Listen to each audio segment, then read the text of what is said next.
everyone, this is Anjali and welcome back to my channel.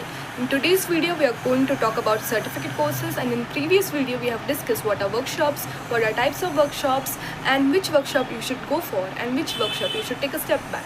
In today's video we are going to discuss what are certificate courses. Now certificate course means the same thing outside the field of psychology and in the field of psychology. You get a training in certain areas, so outside the field of psychology you may get training in coding, in photography. In the field of psychology, certificate courses mostly revolve around the therapies which are there. So psychotherapies mostly certificate courses are given on.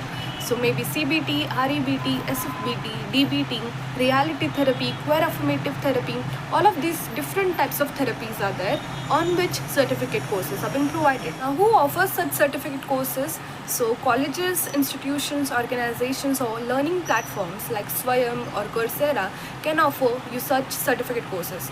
Now what is the cost of certificate courses? Now cost of certificate courses can range from 2000 to max 1 lakh, 2 lakh, whatever, depends upon the institution or the college or whatever course you are going to do and how extensive it is, depending upon the hours, depending upon the training you will be provided, depending upon the resources you will be getting in. Is it in person, is it online, how it is going to be depends upon that.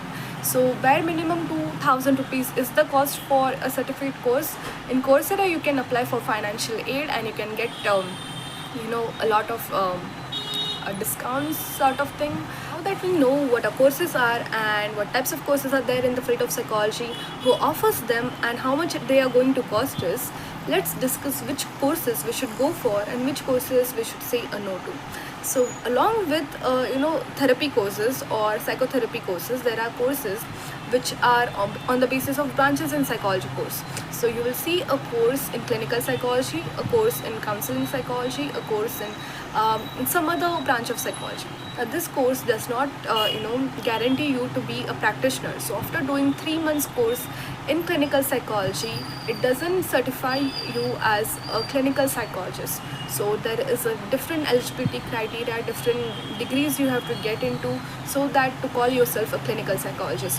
Why courses are there? So that you can get an idea beforehand. So if I want to invest my 2 years in masters doing a clinical psychology, I should understand what I'm going to learn in these years. So to understand those things, these branches of psychology courses are being made so that you understand what is there in the field, what is there in the branch, what are you going to learn, what you are not going to learn. So these expectations of us get vanished and the reality check we get when you learn and take a certificate course. So probably it is more beneficial if you are from outside the field of psychology or someone who wants to change their career path.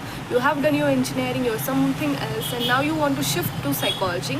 The best thing to do is a certificate course. You understand what is there in psychology, not from the outside but from the inside, and then you can decide upon that really you want to do a course, a master's in psychology or not.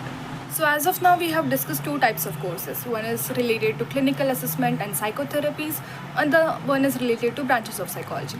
The third area on which courses are being provided are pseudo-psychology related courses. So have you heard courses on manifestation coach, life coach, NLP coach, then past life regression, parapsychology, crystal healing, inner child healing, Reiki practitioners, then what else is there? Handwriting analysis, dream analysis, face reading, palm reading, numerology, tarot card reading. All of these courses are pseudo-psychology courses.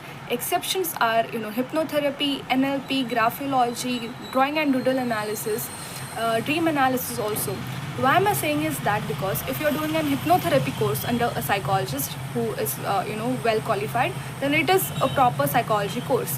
But the same course is being offered by a life coach or someone else, then it is not a psychology related course.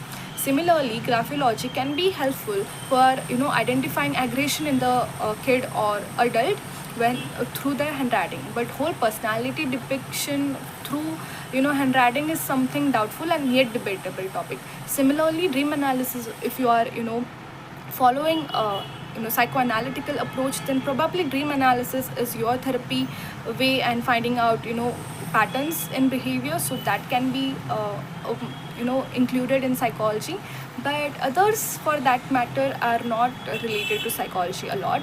Others are waste of time and they are going to do more harm than benefit to you.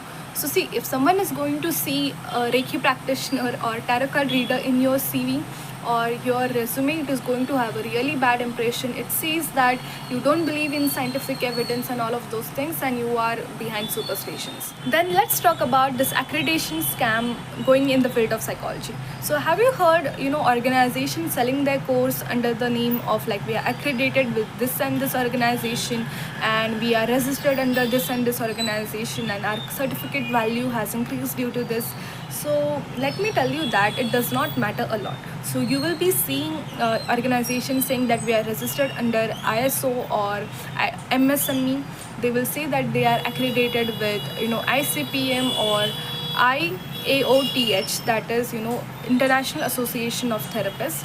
So let that organization be accredited with anything or register under any organization. It does not matter until their facilitator is well qualified.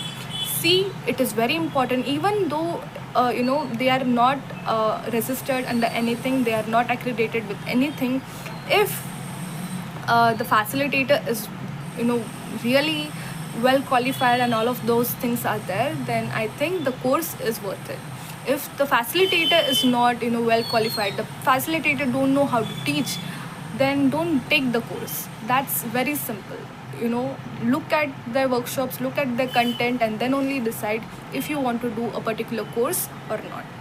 So that's all for courses. I think I'll be sharing certain links where you can get certificate courses for free. I may share you certain organizations who provide authentic courses, like their facilitators are well qualified. So be aware from pseudopsychology courses and such scams of accreditation and all. That's all for this video. Thank you.